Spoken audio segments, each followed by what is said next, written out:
Mr. Speaker, sir, Honorable Prime Minister, Honorable Deputy Prime Ministers, Honorable Leader of Opposition, members of this August House, our fellow Fijians, those who are tuning in through television and social media. Nisambula Vinaka.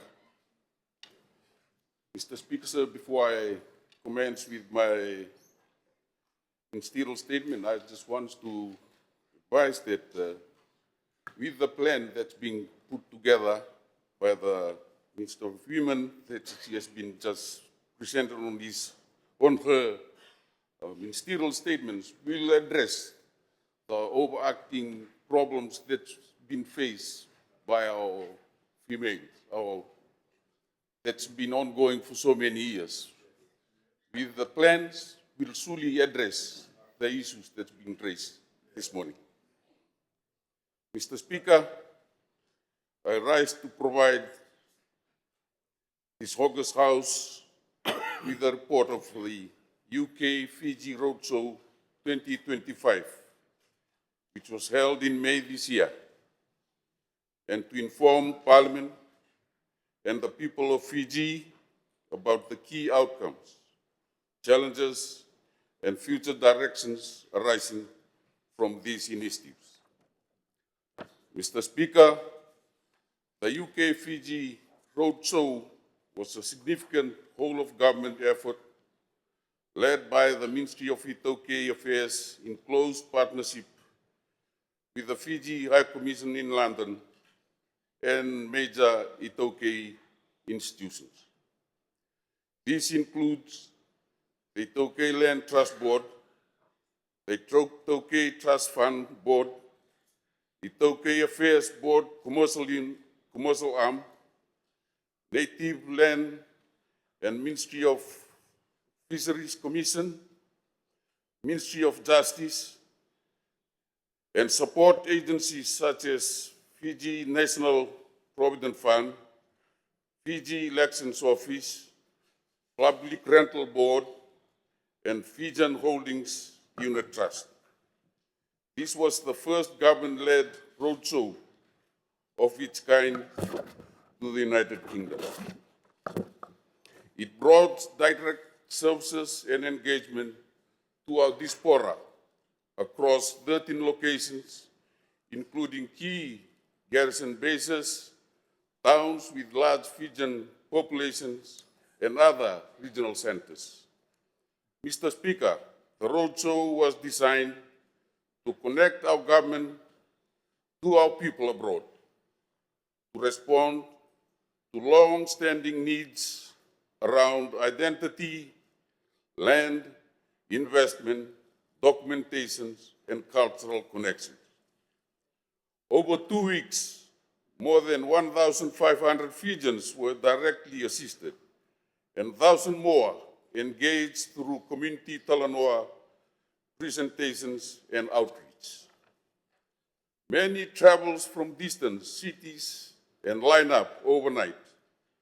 Some tearfully expressed that for the first time in many years, Fiji has come to them.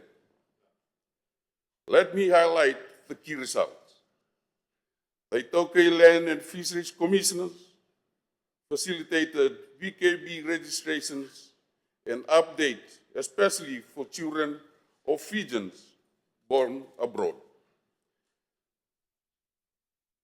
These connections to identity with the Vanua are deeply important for our people. A total of 1,538 individuals were directly assisted through the 8 TLFC services, with many accessing multiple services. The number of those indirectly assisted was even greater, highlighting the strong demand and impact of the roadshow. The Fiji Election Office registered over 400 voters, with many correcting or updating their voters' details. A recurring concern was around postal ballot delays, particularly during the 2022 elections. This matter has been noted and forwarded to the appropriate authorities for consideration. The Ministry of Justice processed over 578 civil registry requests, including birth, death, marriage, collecting nearly $8,000 in fees, a clear sign of the demand for essential services abroad. The Fiji National Provident Fund helped many diaspora Fijians start or resume their voluntary contributions. Over 44,000 in contributions were processed through digital platforms during the roadshow. The Taukei Land Trust Board handled over 770 lease-related queries, including residential, agricultural, and business investment. These engagements are forecasted to generate over 1.8 million in lease premium and close to 800,000 in annual lease rent income for the Taukei landowners. The Fijian Holding Units Trust opened 589 new accounts, with over 300,000 in initial investment and a projects over 1.4 million in annual tops-up from the UK diaspora. The Taukei Trust Fund Board and the Taukei Affairs Board received over 230 cultural and development-related queries, ranging from investment interest to cultural education and reintegration into the Vanua structures. Mr. Speaker, sir, an important initiative promoted was the Solisau online language and cultural program, jointly developed by the UK Fijian community, the University of East Anglia, and the Taukei Trust Fund Board. It directly responds to growing fear that many children of our diaspora are losing their language, customs, and sense of identity. In addition to the service delivery, my delegation also attend key meetings, a meeting with the Commonwealth Parliamentary Associations where we discuss Fiji democratic reform, indigenous empowerment, and digital misinformation. An inspiration gathering with Pacific youths at Melbourne House, where I challenge our young people to retain cultural pride while pursuing excellence.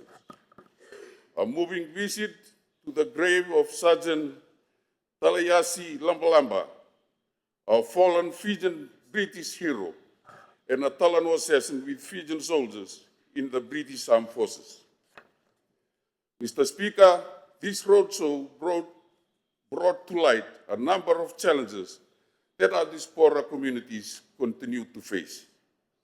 Limited access to Fijian government services, particularly documentations and land services, growing language losses, and cultural disconnect among second-generation Fijian abroad, regulatory and logistical difficulties for diaspora investors and potential land developers, concern around postal voting, cover restrictions in the UK, and access to government-backed investment platform from overseas, and a strong desire for greater recognition and inclusion of the diaspora in the National Development Planning.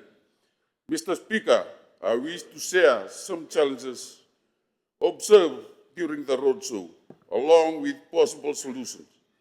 This includes the need to establish a diaspora affair coordination unit in Fiji, enhanced digital government services for overseas Fijians, support mechanism for diaspora investment, land development, and business linkage, expand of language and cultural learning platform, an interagency's approach to improve diaspora engagement and representation.